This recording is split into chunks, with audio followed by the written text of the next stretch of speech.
Assalamualaikum warahmatullahi wabarakatuh. Welcome to my channel calon guru baru. Sebelum lanjut jangan lupa subscribe ya. Oke, ini adalah video ketiga ya untuk soal SKB khususnya untuk guru PPKN. Yang belum nonton video part 1 dan part 2 silahkan lihat di description box ya. Oke, langsung aja ke soal nomor 1 untuk SKB guru PPKN ya. Upaya meningkatkan jaminan keadilan dapat diwujudkan dalam berbagai aspek kehidupan, seperti bidang ekonomi. Contoh upaya tersebut yaitu A. Menyantuni fakir miskin dan anak-anak yang terlantar. B. Memberi beasiswa. C. Meningkatkan kualitas sumber daya manusia dan lingkungan hidup. D. Meningkatkan kemandirian partai politik. Atau E. Memberi bantuan subsidi bagi warga yang tidak mampu. Ya, jawaban yang tepat adalah E. Memberi bantuan subsidi bagi warga yang tidak mampu. Suatu negara yang merupakan gabungan dari beberapa negara bagian merupakan pengertian bentuk negara. Apakah A. Protektorat, B. Dominion, C. Uni, D. Kesatuan, atau E. Serikat? Ya, jawaban yang tepat adalah E. Serikat. Oke, soal nomor 3. Ya, teman-teman, kalian bisa ikut menjawab soalnya. Caranya videonya di-pause. Nanti kalau misalnya sudah memiliki jawabannya dan ingin dicocokkan, di-play lagi videonya ya, teman-teman, untuk mengetahui jawaban yang tepat. Oke, lanjut. Perhatikan pilihan di bawah ini. Pemerintahan yang sentralistis mengakibatkan kesenjangan dengan rakyatnya. 2. Hukum yang berjalan sesuai dengan prinsip negara hukum. 3. Pelaku ekonomi berlangsung dengan praktek korupsi dan nepotisme. 4. Nilai agama dijadikan sumber tindakan dan sikap. Dampak penyelenggaraan pemerintahan yang tidak transparan adalah A. 12, B. 13, C. 14, D. 23, E. 34. Oke, teman-teman, bisa dijawab. Ya, di sini jawaban yang tepat adalah B. 13 ya. Jadi, dampak penyelenggaraan pemerintahan yang tidak baik itu adalah pertama, pemerintahan yang sentralistis mengakibatkan kesenjangan dengan rakyatnya, dan pelaku ekonomi berlangsung dengan praktek korupsi dan nepotisme. 4. Berikut ini adalah pengertian negara sebagai organisasi kekuasaan, yaitu A. Organisasi yang menyatukan kelompok manusia yang kemudian disebut bangsa.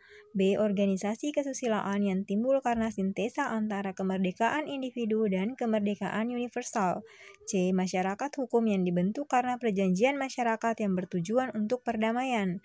D. Organisasi yang melaksanakan kehendak anggotanya yang mana kehendak itu dituangkan dalam hukum.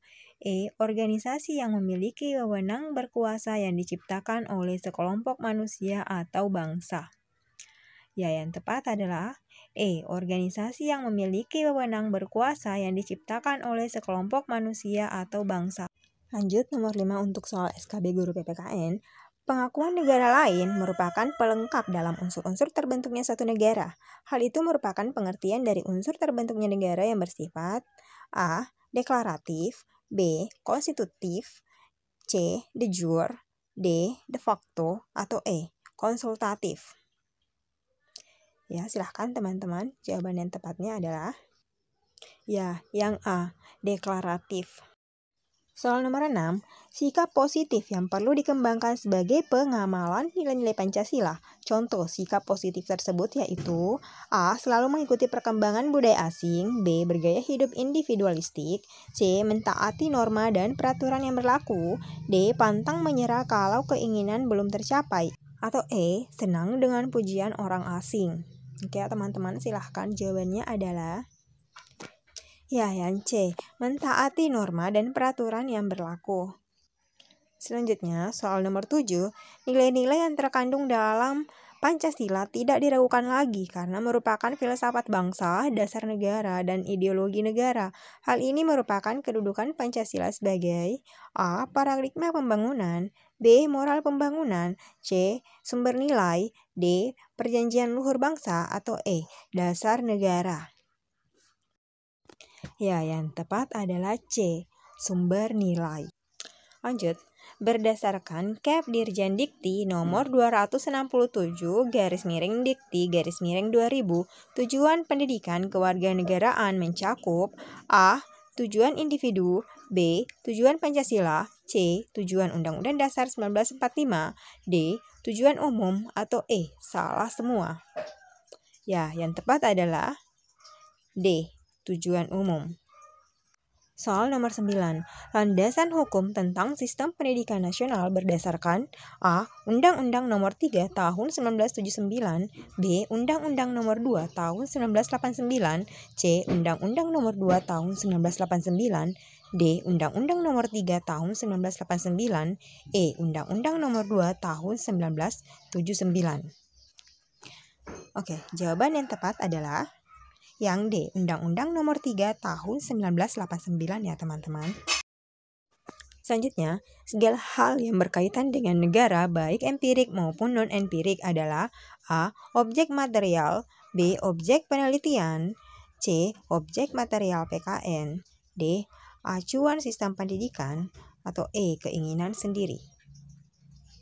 Ya, yang tepat adalah C. Objek material PKN.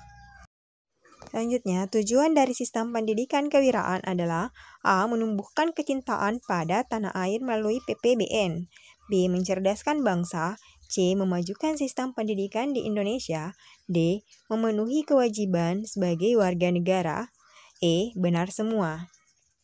Yang tepat adalah A. Menumbuhkan kecintaan pada tanah air melalui PPBN. 13. Yang termasuk ke dalam Gerakan Nasional Program Wajib Belajar 9 tahun adalah untuk A. Anak putus sekolah SMP, B. Anak yang sudah dewasa, C. Mencerdaskan anak-anak jalanan, D. Orang tua, atau yang E. Benar semua. Oke, yang tepat adalah A. Anak putus sekolah SMP. Setiap kebijakan atau keputusan pemerintah itu harus berdasarkan kepada A. Kebutuhan rakyat, B. Kesepakatan rakyat, C. Musyawarah, D. Kepentingan kelompok, atau E. Jawaban A dan B benar. Yang tepat adalah E. Jawaban A dan B benar. Jadi, setiap kebijakan atau keputusan pemerintah itu harus berdasarkan pada kebutuhan rakyat dan juga kesepakatan dari rakyat. Lanjut nomor 15, sistem pemerintahan presidensial dan sistem pemerintahan parlementer secara prinsip dibedakan oleh A. Sistem pertanggungjawaban menteri-menteri, B. Masa jabatan dari kabinet, C. Kedudukan antara eksekutif dengan legislatif, D. Adanya kepala negara dan kepala pemerintahan, E. Bentuk pemerintahan yang dianut. Ya, jawaban yang tepat adalah C. Kedudukan antara eksekutif dengan legislatif. Oke, sekian video untuk hari ini. Thank you for watching. Jangan lupa subscribe, like, comment, and share. Assalamualaikum warahmatullahi wabarakatuh.